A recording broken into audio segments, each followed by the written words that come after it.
Inilah dia keadaan dia pada setiap hari ya. Setiap hari warung Hutan Bangi setiap hari kita ada rela yang bertugas untuk mengawal parking ya. Kita ada parking di sebelah sana, parking di depan, lepas tu parking di sebelah tepi dan parking di sebelah belakang sana. Dan mari kita lihat apakah menu-menu yang memang best gila sangat ada kat sini yang membuatkan orang sebu ni beribu-ribu daripada tengah hari sampai ke malam nanti. Last order dia pada pukul 10.30 malam nanti. Baik, kita tengok satu-satu apa yang ada di sini. Kita ada seafood bakar, kita ada pelbagai jenis ikan, siakap, merah, kita ada sotong, kita ada kerang. Okay, kemudian kita ada colek-colek lah. Boleh pilih. Kita bakar panas-panas. Satu dia umi yang tu. Okay, ini contoh dia ya. Kita goreng celup tepung ya. Boleh request ya, boleh request.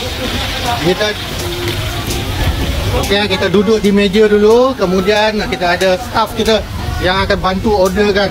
Assalamualaikum Fahmi. Saya nak menu RM10 yang ayam berempah tu. Boleh? Boleh.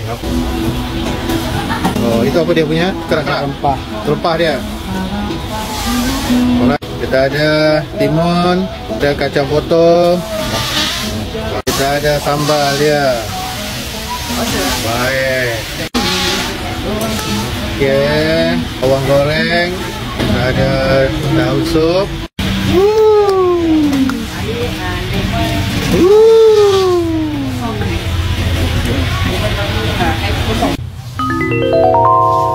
Okey, abang duduk dulu.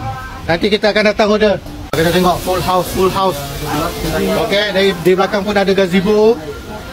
Okey, sebelah di belakang ada gazebo dan parking lah. Tanda surau semua kita ada.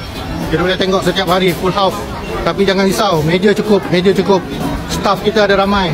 Tengok di depan saja staff kita ada ramai.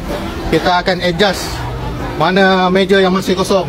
Sebelah tepi sana ada, sini masih ada lagi. Dek tu, dah ambil order belum? Depan, meja depan.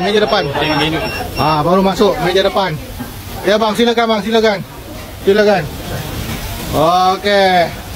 Silakan. Okey, jangan lupa ya. Warung Hutan Bangi. Kita search saja. Type saja dekat Waze ataupun Google Map. Dia terus akan pergi ke Teras Jenang Jalan Gembira. Silakan puan. Silakan bang. Duduk dulu nanti kita datang. Silakan. Allah Karim.